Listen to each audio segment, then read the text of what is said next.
Hello and welcome to the This Works For Me Virtual Summit. I'm your host, Fernpate Watson. I am the Director of the Faculty Development Center at Murray State University. In this summit, I'll be having conversations with individuals who will be sharing practical strategies that have worked for them.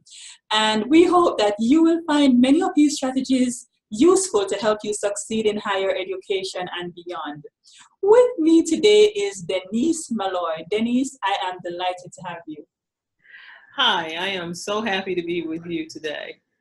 Great, and I am just so excited about this particular conversation because you're going to be talking about some technologies that some of us may or may not be familiar with.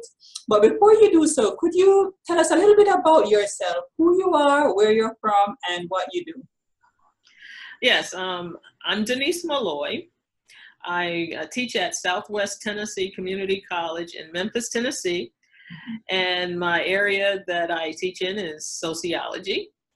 I use augmented reality, virtual reality, and mixed reality in my courses, mostly in my introduction to sociology and social problems classes. And, as we listen to those words, the title of your strategy is using virtual, augmented, and mixed reality to promote student engagement, success, and retention. Could you, for those of us who are not familiar, could you distinguish between these technologies? Sure. Mixed reality. Mixed reality is a technology that we use that is somewhere between virtual reality and augmented reality, which I will explain those two. Mixed reality is when you have, it augments the real world with virtual objects. Now, let me give you an example of what I mean by that.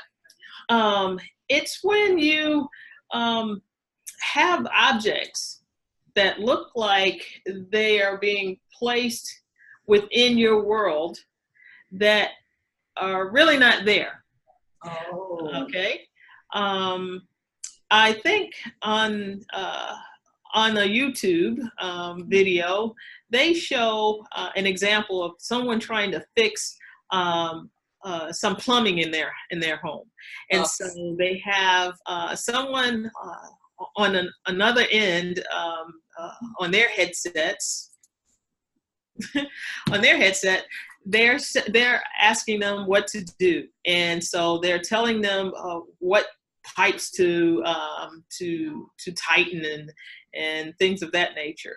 So the person who is in a mixed reality environment, they can see this pipe that's not really there in the physical world, and they can, in the virtual sense, manipulate that pipe so that they can fix whatever it is that they're doing. So they basically are training right before they mess up the plumbing, so to speak. Then you have virtual reality. Well, now virtual reality is where you have people who are using your real world, well, not your real world, a fake world, to make it look real to you. So you might say, you might want to stand on the top of the Empire State Building, but you're not in New York. Virtual reality will put you right there on top of the Empire State Building, looking down on the streets of New York, as if you really are there, and you really feel like you're way up that high. Wow. Augmented reality is when you have your,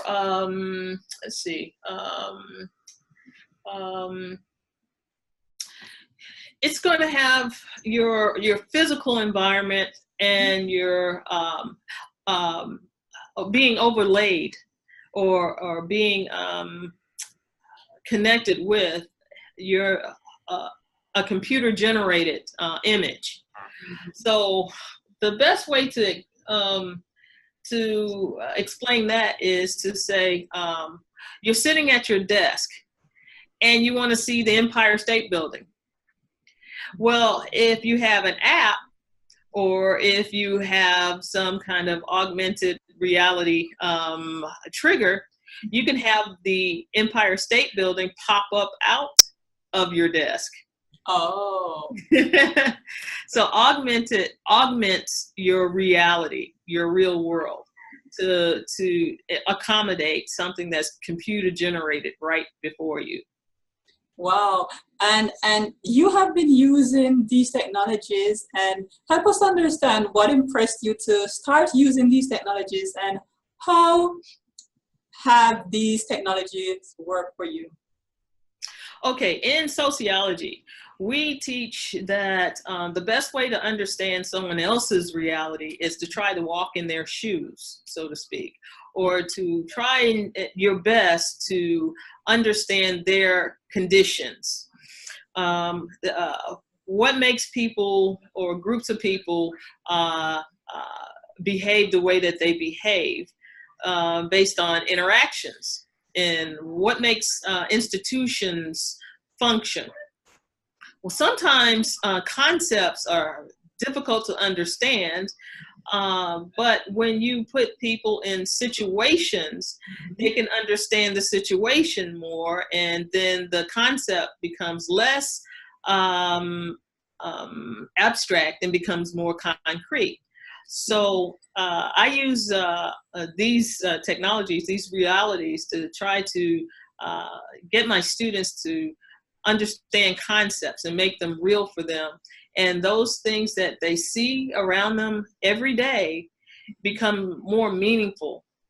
And now they have a word or a concept to connect to what they experience. So that's why I use these technologies. Yeah. And that's so true. I remember the first time someone placed me in a situation that I could be in another person's shoes. It was such an experience for me, because I really didn't understand what those people were experiencing until I was placed in their shoes. So using these technologies to do that, I think it's an excellent idea.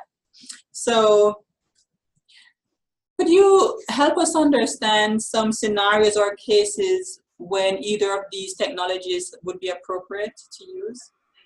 Yes, it's one thing, for example, to talk about poverty, and and another thing to actually to experience it in its most extreme forms. So sometimes it is the case that we think about poverty as, people just don't want to work, or people are doing stuff that they shouldn't, and that's what leads them to, their situation. But now I put my students in the shoes of a little girl named Monica, who lives in Africa, in Tanzania, Africa. And Monica takes us through a day in the life of her.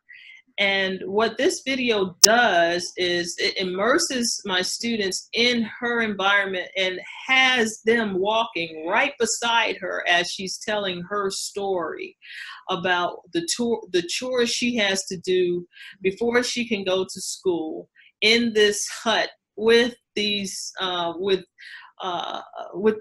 other children. And then she has to be taken, she has to walk miles to get to a place just for light to do her homework at nighttime, where anything could happen to a little girl who's about 10 or 11 years old, walking in total darkness to get to where there's light. It makes us have to think about what we take for granted. And what people have to go through just to get what we consider is basic. And it puts another face to poverty and to the to the knowledge of the plight for girls around the world, you know, and how important education is to people. Mm-hmm. Another way that I use virtual reality is sometimes things are just too dangerous to subject anyone to, but you still want them to be able to experience it. So I've used a video called Vice News Millions March, and it's about the Black Lives Matter movement. And we're taken to a rally in this virtual reality video, and you're actually in the middle of what these groups are chanting and saying. And so my students get a better picture of the whole argument behind the movement. So they come out of it feeling differently than when they, you know, put the goggles on, to headset goggles on to watch it. So I want to say too that my students, one of my students actually cried after watching the video with Monica, who, you know, she showed, you know, walking to get water that was tainted, and you know, it's not so clean, and we just take that stuff for granted. Mm-hmm. And, you know, we can just turn on our faucet. Another student said that they never thought about some of the things that were talked about in the video for the Millions March by Vice. So those are two ways that I've used that virtual reality. One way I used augmented reality was when I went on a study abroad trip with our students here to Australia, and we were learning about you know, cultures there, Aboriginal cultures there. So we would use our mobile devices to and an app called Erasma to learn about well, there were several things. We used the app to get the students to create content that gave us information about certain sites that we visited. And we used it also to send back that information. They developed a Facebook page, I believe, just the students did. And they uploaded their videos to show family and friends what they were seeing in Australia. And they were using these apps and telling them what virtual reality videos that they could see on their own cell phones, so that they could see what we were experiencing at the time. That's just a couple of things that I've used before. Those are excellent examples, and I really like, it seems as if your students are getting involved. It seems as if the technology that you're using are really impacting the students. You spoke about students having tears in their eyes, not really having an understanding of what was happening to this particular girl in another country. So I applaud you for what you're doing with your students to really drive home the concepts that you're trying to teach. So if someone is interested in just looking at some virtual reality videos out there, where would they search for those? Oh, there are several that I like to check out. First, I like to download apps, because with the apps come whole, you know, bunches of virtual reality videos. One app in particular I always recommend is called Within. That always is a good app, because they always download or upload rather fresh videos. I walked around I toured the White House without having to go to Washington, D.C. Wow. Another one I like is the New York Times VR. It's called NYVR, New York Times VR. They're doing stories in virtual reality. It's a good app to have. There is one called Riot, and it's spelled ROYOT, and that's the video where Monica. You could find the story of Monica there. Riot. Jaunt, JAUNT, and it has different genres of video there. Believe it or not, I also check out Twitter. I subscribe to several Twitter feeds that are just for virtual reality. And of course, Google Alerts.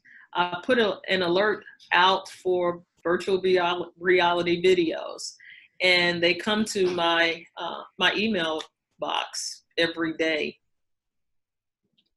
So now I've got VR and AR alerts. I have thousands of them now because I've had it turned on for more than a year. Wow. Thanks for giving us those excellent ideas for locating these technologies. So someone might be wondering, okay, how would the student or the instructor create these videos? Can they both do them? I know you mentioned that your students did some. Could you help us understand if a faculty is listening right now and would like some clarity on that? Okay, well, the harder part is through coding, and that's hard and easy because now you have some sites that will do drag and drop kinds of manipulation, and I'll upload links for those for exactly because it's you know. Right, but the whole idea is that people can create them if they want, and you'll yes, and help us. I'm sorry. Go ahead. Yeah. We could create our own using our own cell phones. We would just need a camera attached to the phone. There is a camera called the Nano 360. That one fits on an iPhone, but there is one that's equivalent to that goes for on an Android phone. And what these cameras do is they take 360-degree images along with sound to create the video, and you can also just do still shots too if you wanted to. And as you turn your camera or your phone around, rather, after you've taken the video, it will be like you're in that same room. You'll get a 360-degree view of what you're doing. So what I was telling you about my students is that we took with us a 360-degree camera to Australia, and we created our own content as we walked on the streets of Sydney, so that people can see what we saw as if they were there too, and we could upload that, to wherever we wanted to upload it. And we took with us also some VR viewers. People call them Google Cardboard because that's what their first name was. But these are really viewers. If other companies make them, you can't call them Google. So whenever they took pictures, they could actually put their phone inside of one of these or in a cardboard. And let's see if I can put that in there. Great, we love demonstrations. All right. Okay, put my phone in here. think my phone is too big right now. Take that off. Sorry about that. Oh, no, that's fine. It's a good demonstration to show us that, okay, if your phone is too big with the case, Yes. yeah. And this one is, oh, okay, here we go.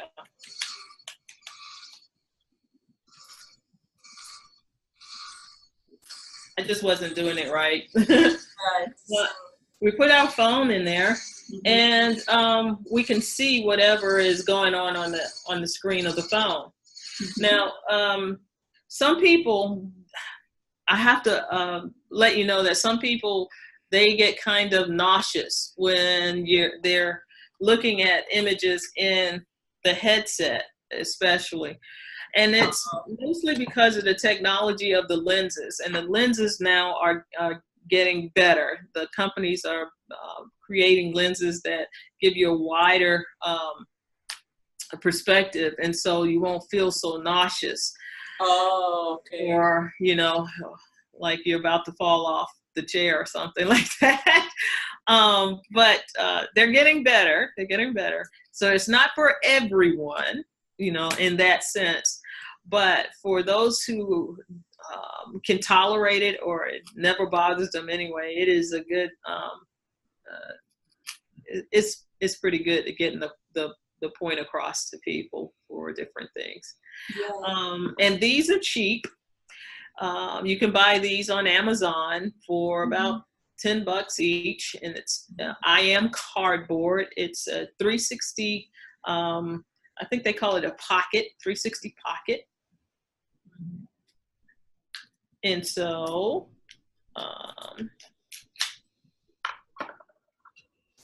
those are cheap. The headsets, they get a little bit more pricey, but they're coming down in price as each year a new headset comes out. Then the price of the other one kind of drops a little bit. Oh, Okay? I see. Yeah, and this one's an Oculus Go. It's the brother or sister, whatever gender you want to attach to it, of the Oculus Rift. Those are virtual reality headsets. This one, you do not need a cell phone.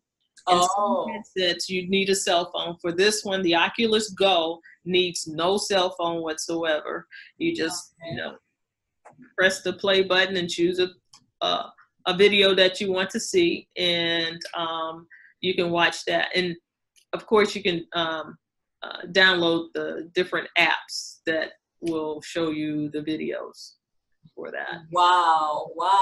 You have shared a lot of things with us today. And you even mentioned some places that we could go and search for the videos. Are there any other resources that you would like to share with our videos? Are you going to be uploading anything to the... Yes, there's another one that, let's see if I can find it. There's another one that for augmented reality that I'd like to tell you about, and it's an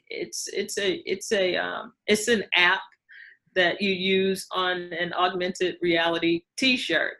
Yeah. And this T-shirt is being used right now with our nursing department.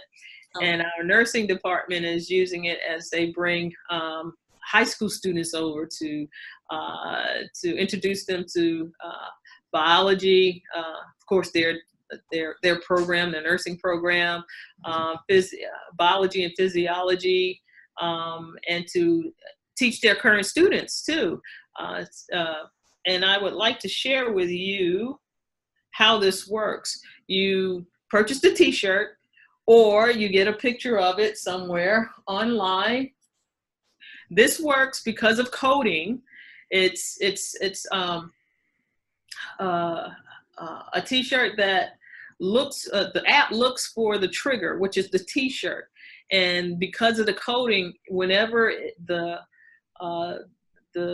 your device is hovering over the T-shirt, it will show you images that it is coded to show you.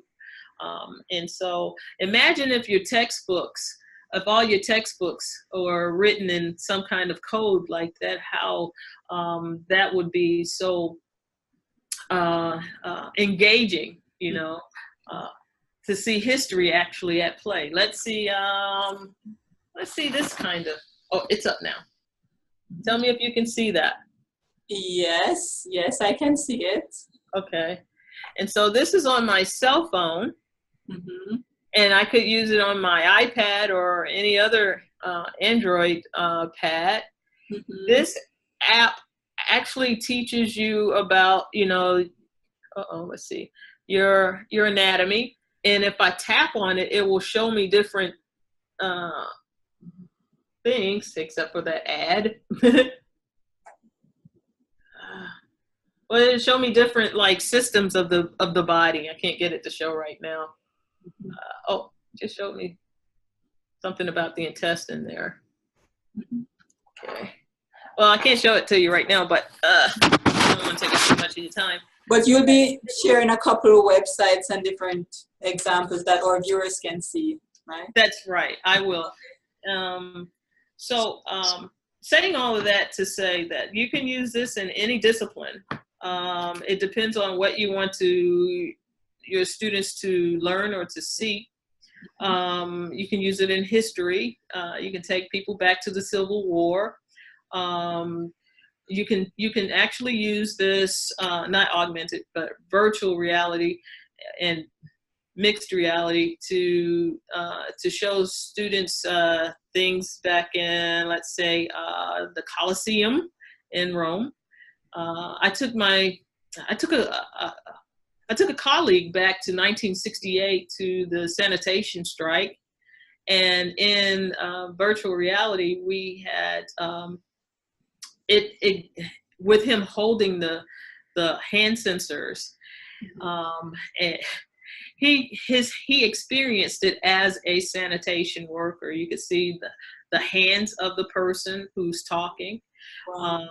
And the narration of the video took you to actual TV interviews. You could see that. You could actually pick up newspapers off of the table that you sat next to or at and read the print. And it was really from 1968. The stories really were. And it was all computer generated. It was I believe a graphic designer or a professor and his students who created this video for the Civil Rights Museum here in Memphis, Tennessee. Wow. Yeah. Well, thank you so much, Denise, for sharing all of these ideas with us. And we could talk about this topic for the rest of the day. And just in the last minute, is there an encouragement that you'd like to share with our viewers before we wrap up? Yes, I encourage you to be creative in your thinking and in your doing. Don't be afraid to mess up. It's not going to be a perfect fit every time. Right. You can ask your students for some advice about something. Never be afraid to make mistakes, because you learn from them too. Yeah, we never stop learning. Exactly. You know, that is so true, and that's really a great note to end on, because if we are supposed to implement these novel technologies, we have to be open that we will make mistakes from time to time, but we can always learn from them. Well, again, thank you so much for sharing with us today. Well, thank you. I really enjoyed this, and I think that this is a great idea. I'm going to learn from my colleagues across the country, and I can't wait to see the other videos that you've interviewed people. And yeah, this is great. Exactly, great. And for those of you who are watching, I hope you're enjoying these conversations too. And definitely let's continue the conversation by adding a comment to this video. And of course, I'll be linking to the summit resources as well. And we look forward to seeing you in the next version of this Works For Me virtual summit. See you soon.